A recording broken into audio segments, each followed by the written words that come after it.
Good evening and welcome. Day 6, quarterfinals night here at the CIB Egyptian Open 2025, and this is our backdrop, the Great Pyramids of Giza on the fringes of Cairo. Not a bad platform to showcase the world's best squash players. Into the quarterfinals, then we'll be focusing on the bottom half of the draw today. The sun's slowly going down here and it's very picturesque, but it's a slightly odd feel to the day. We'll get into that in just a couple of moments' time.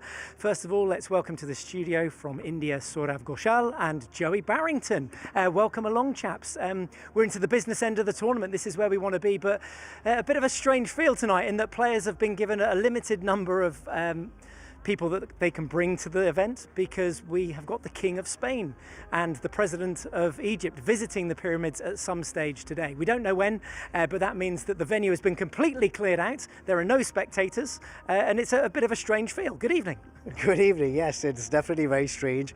It's almost like you're playing inside like a practice match almost, but it's obviously the quarterfinals of the first diamond event of the season. So they'll have to kind of like G themselves up in other ways and not the crowd having to kind of give them that atmosphere.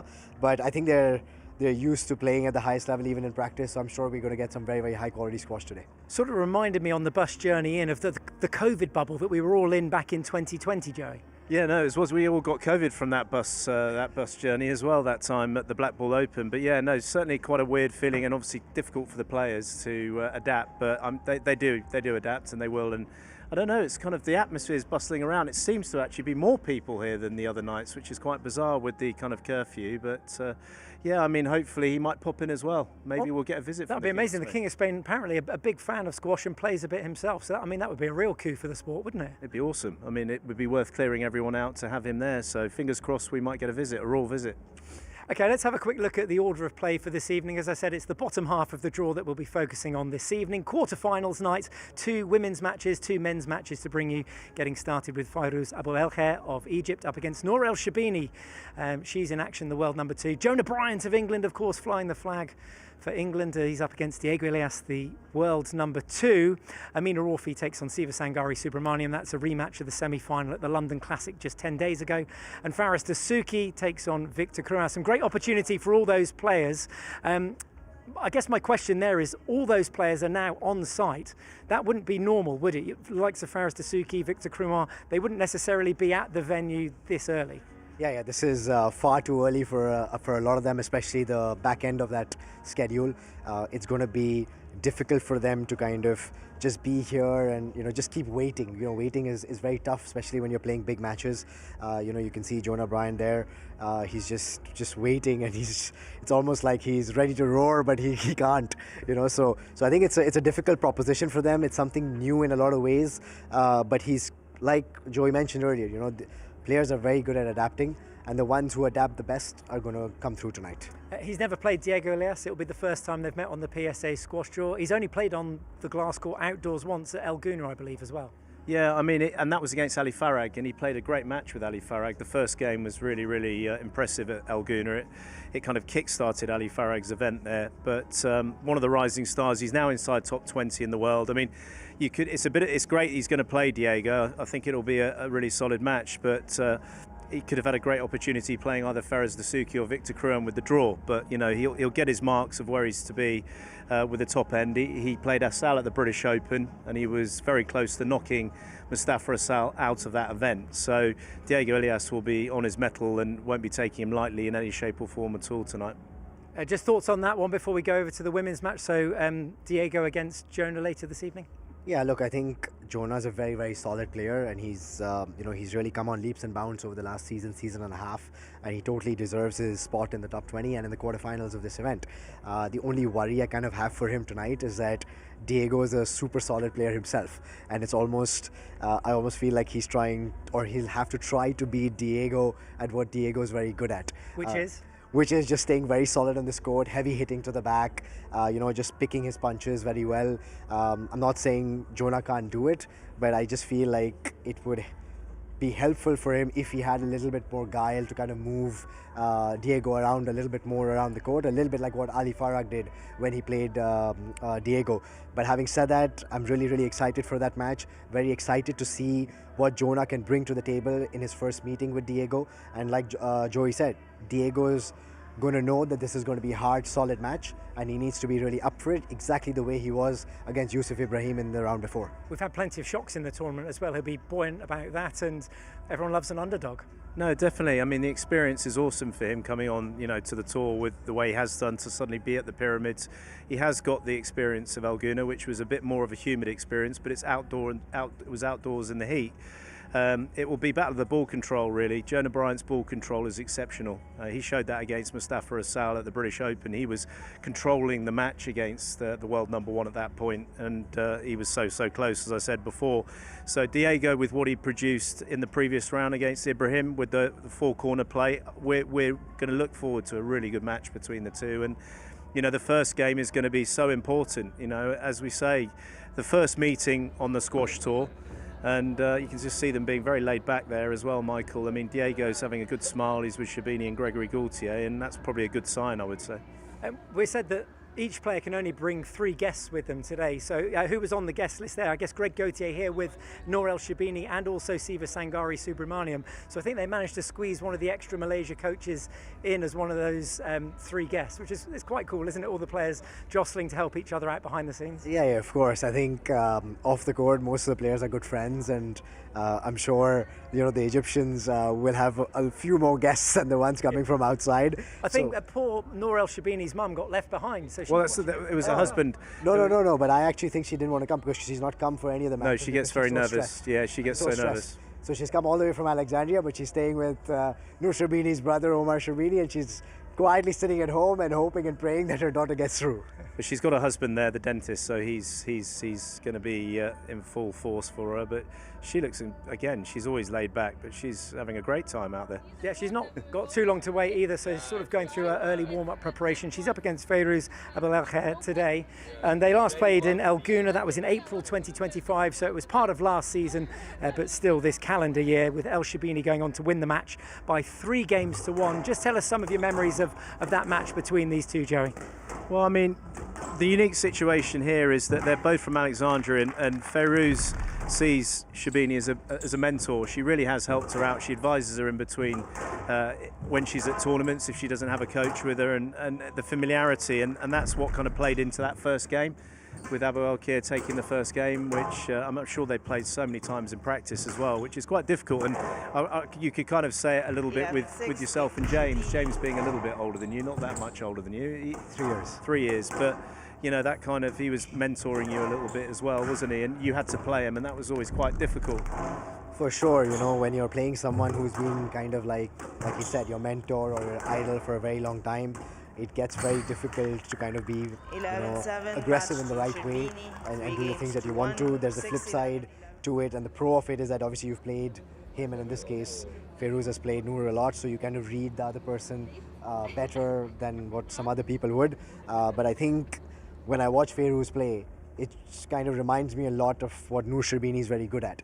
She holds the ball really well, takes the ball in short very severely when she has the opportunities, and I feel like that's the reason why when they've played each other, the matches are not necessarily very rhythmic. Yeah. Because they're always trying to break up play in the squash sense of the way, not in terms of anything else, in the squash way that they play.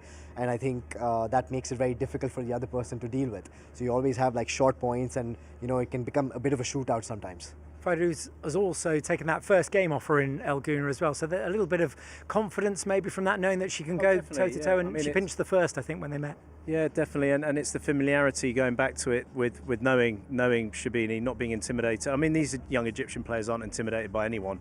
We know that. We can see Why that is that? Why with Amina Orfi. I mean, it doesn't matter if it's the teenage lads that are playing like Zakaria or if it's Fayrouz or Amina Orfi. They're just so hungry to win, and they just go for them. I mean, the young Egyptian Adam Howell taking out Paul Cole and Curtis previous, it wasn't remotely. Where does that hunger come from? Where's it coached along the line? I think it's that ferocious. There's so many of these young players in Egypt. The tournaments are so competitive. There's just these huge draws, and the parents are heavily involved, and it becomes a bit of a ruckus.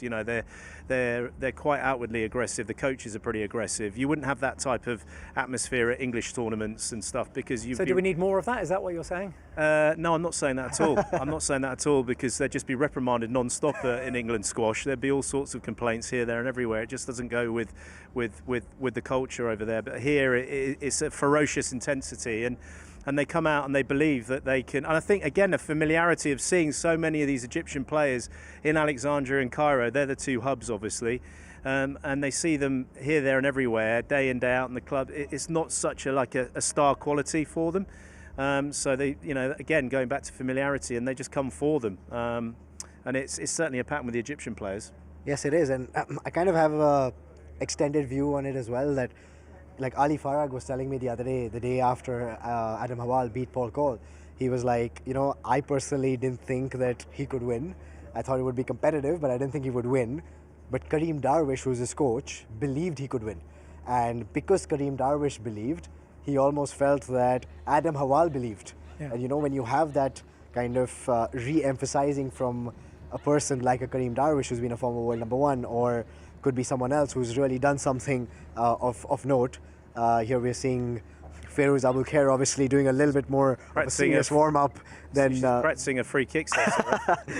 What will that be, warming up? Which part of the body? The adductors. Okay. The adductors, which are the groin area, hip flexors now. She's been very focused all week. I've seen her at breakfast every morning this week, and she's always sort of having a one-on-one with one of her multiple coaches. I think the fitness coach we're just hearing is also Sam Mahani's fitness. Also Kareem Abdul-Gawad. She had he was on a bungee cord. I mean, she nearly let him go, and he would have flown right into the pyramid. But she was warming him up yesterday, and obviously it worked brilliantly for Gawad. It's not a bad place to warm up in front of, is it? The pyramids. No, for sure with that as your backdrop. Yeah. You said you never saw them when you were playing here. I mean, look, like they're just there. They're just so stand focused, on tiptoe, right? Sorry. No, you're just so focused that I mean, of course, I saw them, yeah. But you don't get to appreciate them as much as you would if you didn't have like a million other things about how you're going to play going on in your head. That's what I meant. Can professional athletes sometimes get a bit clouded by that, and they sort of miss the sense of the occasion? We're very lucky in the broadcast industry that we can take a moment and take a breath and look at that fabulous backdrop. I think it's a bit of a torture, like Suraz said. You're kind of coming up and everyone's talking about it. We're obviously, it's mesmerising for everyone, and you have to focus on what you're doing. Unfortunately, you can't stop the rally at 5-all in the first and say, can we just have a moment? The sunset's beautiful. Haven't got enough time. I just want to have a little look. I mean, you can do the court maintenance for yeah. the 18th time, and let's just appreciate the sunset over these amazing ancient wonders. Yeah, I mean, you're looking at the pyramids here. Little anecdote or whatever, like a tale. Yeah. James Willstrop has been coming here for the last 20 years, yeah. And he's never gone to the pyramids. That's staggering. I find that quite weird, isn't it? It's unbelievable. Isn't it? Yeah, it's unbelievable. Sure so he's never gone, right? He can go and sing one of his musical ditties. Yeah, he's hoping to go on this trip. Okay. And he's been coming here for more than 20 years and he's never gone. Well, he won't be. Never gone. Goodness me, is that because of the sun in the day, or what is it? I don't know, but we'll get him in the studio. We'll find out why he's never been here. Now, sir, have you been very busy today? Another one of the hot rising stars of Egyptian squash, which we've been talking about, is Amina Orfi, and so I've had the privilege of chatting to her earlier today. Hello, everyone. We're just so happy to have Amina Orfi, the current world #5, maybe soon to be world #4. She started the season so well, starting with the World Juniors, winning that for a record 4th time, and of course the London Classic just last week. So thank you, Amina, for joining us. It's an absolute pleasure to have you with us today. Thank you. I'm already getting her blushing. This is brilliant. Okay, to just start off, I just want to ask you something, kind of going back a little bit. When I watch you play, and you remind me a lot of someone like a Nour when she was very young, just the intensity and the relentless hitting of the ball. Did you look up to her when you were growing up and try to model your intensity on that, or was it just completely coincidental that you're pretty much up there with that relentless intensity? Well, ever since I was young, this is how I played, and I never really, well, of course she's world #1 and all that, but I didn't look up to her necessarily. I looked up to many other players, and I just felt that I like to play very aggressive, and maybe that's where we're a bit similar. So for everyone watching, she's a true original. Look, we know when you watch you play on Squash TV, you're so zoned in all the time. It's almost like it's like a machine playing on court. But we know that there's a human side to you.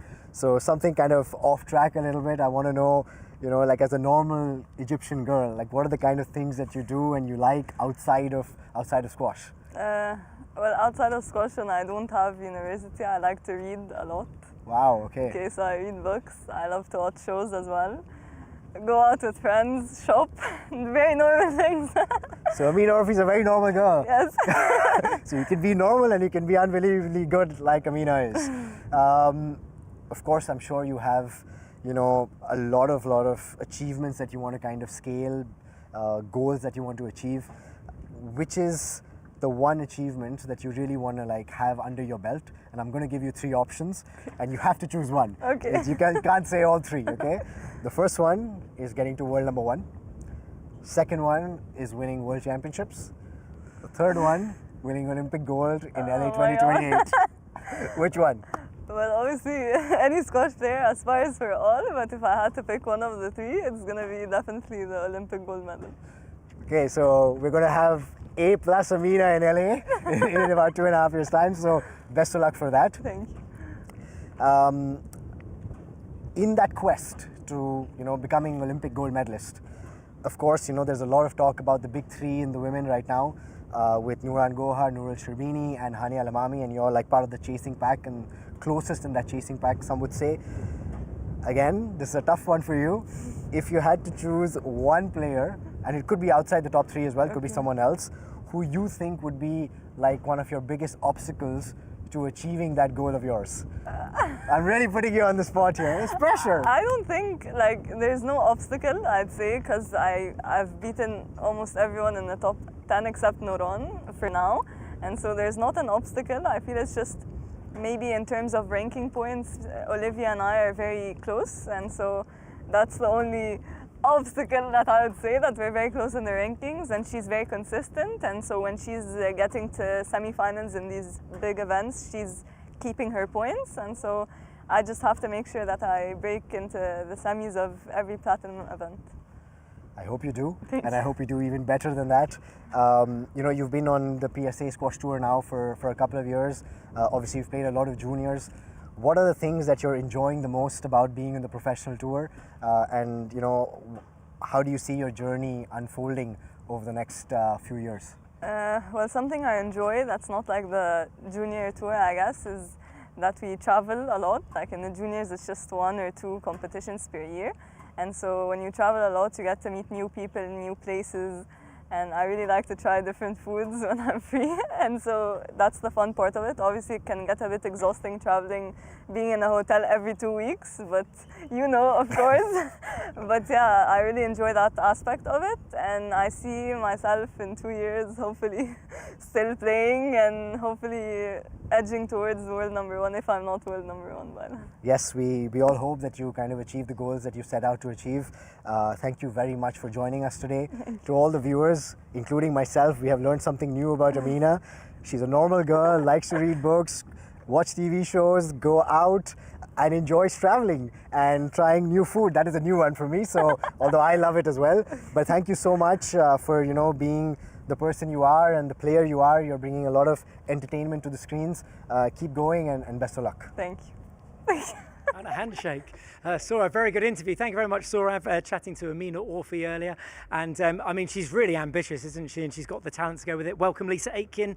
And Joey's still here with us in the studio as well. So what do you make of that young lady? She's incredible. She's unique in many ways, of course, like the age, the maturity levels that she have. It's something that we've spoken about for a long time. A couple of years ago even, she was producing really mature squash. The way she goes about her business, behind the scenes, on court, off court, you know, it's unique for somebody at that age. Obviously the style of squash as well, for someone so young to produce that physicality time and time again, match after match, is unique in itself. But no, she's very impressive as a complete package on and off the court. Joey? Yeah, I mean, I got to see her for the first time in Chicago a couple of years ago when she was playing at the World Championships, and she took El-Hammami to 5 there, and she was 15, I think. And physically seeing her grow, is in the last couple of years, it's been like one of those wildlife documentaries, you know, where you see a plant, David Attenborough talking beautifully, and you see this plant growing and growing and growing until it's this, you know, and she's I mean, I'm mind-boggled again by the physicality. You know, it fascinates me actually. She fascinates me with the way she plays and her ability to focus for such long periods of time at that intensity, and what she's already done. I mean, she's another great asset to the women's tour. I mean, they're just coming out here, there, and everywhere. and she's the orphanator. As is this lady, Sivasangari Subramaniam, very casual relaxed. She's not up till the third match of the night against Amina Orfi, so that will be her opponent. It's a rematch of that semi-final at the London Squash Classic just 11 days ago, which Orfi won 3-1. And so let's remind ourselves of what happened there. All the players just chilling and relaxing behind the scenes at the moment. Just talk us through this one. I can't believe this was 10 days ago. It feels sort of much, much longer. And I think that Subramaniam will actually like the fact that she's getting another shot at Orfi just quite so soon. Sometimes it's like that when you play someone and you lose. You want to just kind of correct the wrongs, put them to right, and just get another go at it. She's been really close in the past. She does have one win over her in the head-to-heads, and the last 3 meetings have been 3-1 with a few tie breaks in there as well. So I think actually Subramaniam will come into this quite confident, but Orfi, she's just too consistent. It's a complete clash of styles here, isn't it? You've got the power, the physicality that Orfi can bring into it. She can rush Subramaniam. On the flip side, Subramaniam likes a lot of time. She's very deceptive. She's incredibly skillful. And Orfi just has a way to completely nullify all of Subramaniam's strengths. So that's why that matchup for Subramaniam is particularly difficult. Can much change in 10, 11 days since they last met? I mean, what would Siva be doing now, for example, or what might she have been doing, knowing that she would face her again here in the quarterfinals? I mean, she's a feisty player. I mean, the first time I saw Subramaniam play was at the Gold Coast in 2018. In 2018 in the Commonwealth Games, and I was just like, wow, this girl is going to be seriously good. Yeah. And they've had humdingers. Yes, there is the one win for Subramaniam, but I've managed to commentate on quite a few of their matches. They had some really tough ones at the beginning of the season, last season in Malaysia, and then Singapore, and then British Open, and of course London Classic. So they've come up against each other a lot, but she'll be revved up by Gregory Gaultier, Baptiste Massotti, who's a partner, who's a very passionate player as well. And it's just getting that balance for her being so revved up. I mean, she lives and dies by the sword, so she goes for stuff. And then if she hits the tin, she won't then back off. She keeps going. That's the way she plays. I think there's the home advantage here, the heat as well.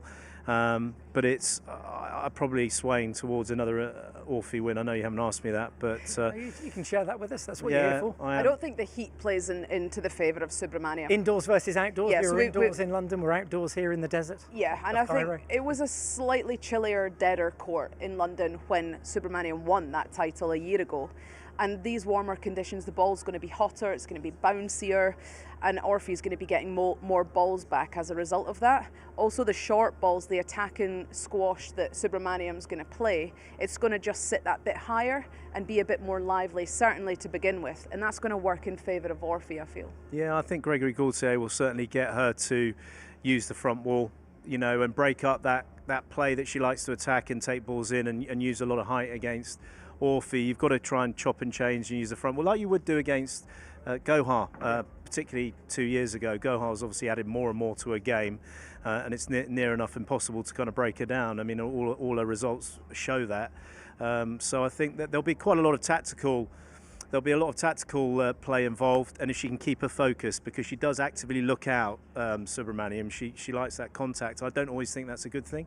Yeah, just on that tactical side of things, that was one thing she did get right, and that when she won that game 10, 11 days ago, she started using that cross court from the left-hand side of the court to the right, up and trying to get over the head of Orfi onto the forehand side.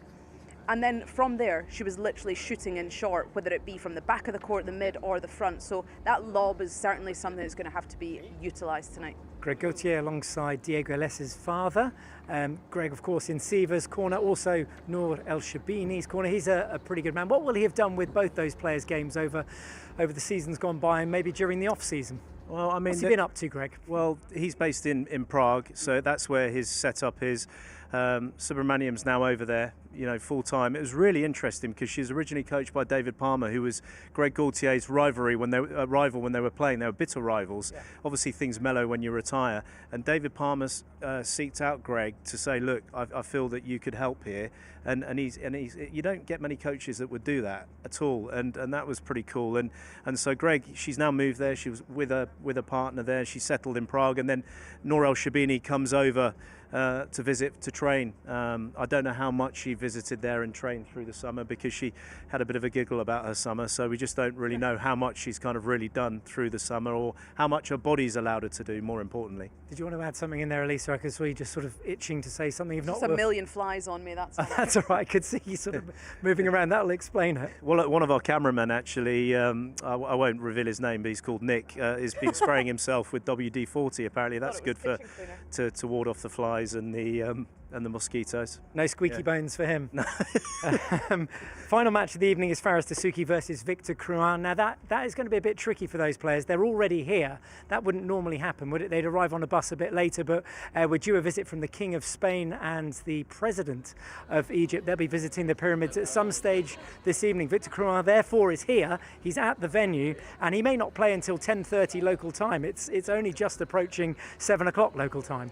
Yeah, I mean, Victor Crouin and Dessouky have got the raw end of the deal here, being on last. They certainly would not be at the venue for the start of play this evening. They'd be locked up in their hotel room, probably taking a nap, getting a lot of food and hydration on. I mean, if doing a very quick math, maybe 10:30 they might be on tonight, and they've had to get the 4:30 shuttle here, so their bags will be packed with a lot of snacks. We actually spoke to Victor as we left. He'd had his one big meal and he just had a load of bars and gels and fluids with him, so it's really interesting. It's something that they'll have never really had to deal with before, and it's just a little bit more organisation, to be honest. As Sorav said, we're used to adapting, we're very good at it. The players have not been complaining at all, and they'll just be organised. They're just chilling out. What difference might it make? Will there be an advantage for one player over another, or is it they're just both in the same boat? I mean, I've just seen, Fayrouz is just literally doing paces around the arena here. He's doing laps around. This is the last time they met, which is obviously the German Open, which was slightly disappointing. He ended up having to pull out the Egyptian there, but yeah, maybe carrying an injury, wasn't it? Finished 3-love in favour of the Frenchman Crouin. So yeah, we didn't see the best of Fayrouz Dessouky on that occasion. I don't think we did, we have done for the last couple of seasons, to be honest. I mean, you're looking at a guy that's won a platinum event. He's won the Black Ball Open. He, in terms of physicality, he's up there with the very best. He's a very explosive mover. He's got everything. He's got the racket work, the skill level. He's just never really had that mindset, that consistent mindset or season, really. But he's not even trying there, is he? I mean, he was definitely carrying an injury and just couldn't carry on. But the body's been an issue. Yeah. For me, the mind's been a big issue as well. But we've seen a different side of him here. He's had his parents with him. He's obviously here in Cairo on home soil, and there's a different kind of air about him. He looks relaxed. He looks happy. And he's played really well, so I'm hoping that he can put that kind of performance in all season round and the body holds up for him, because I think he's a contender for the top 5 in the world, and in my opinion he's got that capability. That's the challenge always, isn't it, Joey, to keep the body healthy and fit, and it's a very, very long season. This is just the second major of it. Yeah, I mean, he's had some injuries. He had an awful knee injury that took him out, cruciate injury that took him out for nearly a year. But it's the mind. He's very fragile for that level of play. He's one of the most technical players. He's gifted with plyometric, smooth movement. There's so many gifts that he has, but he just lets himself down. And Victor Crouin is like a kind of French bulldog. He'll beaver away and make it very tough for him. So you'll get into him mentally. So it's hard to know. I mean, it'll probably come out. So I'm being savaged by the. Trying to get up your nose, I think. I know. I need some WD-40 as well. But Fayrouz is a massive talent. He's 30 years of age now. He's been on the tour for a long, long period of time. And I don't know. Tonight, you just don't know what you're necessarily going to get, which is an exciting prospect. I just hope it doesn't fizzle out. I hope it's a humdinger. Whether it's 3-2 to Crouin or Fayrouz, I hope we have a humdinger. And that is all we want, is some good quality squash. Thank you very much for all your insight into tonight's quarter-final matches. We're almost ready and raring to go here on Squash TV. If you've been watching us on YouTube, thank you very much for your company. We're going to switch over now to Squash TV. Hopefully you can join us there for tonight's quarter-finals, getting started with Fayrouz Aboelkheir up against Nour Sherbini. See you shortly.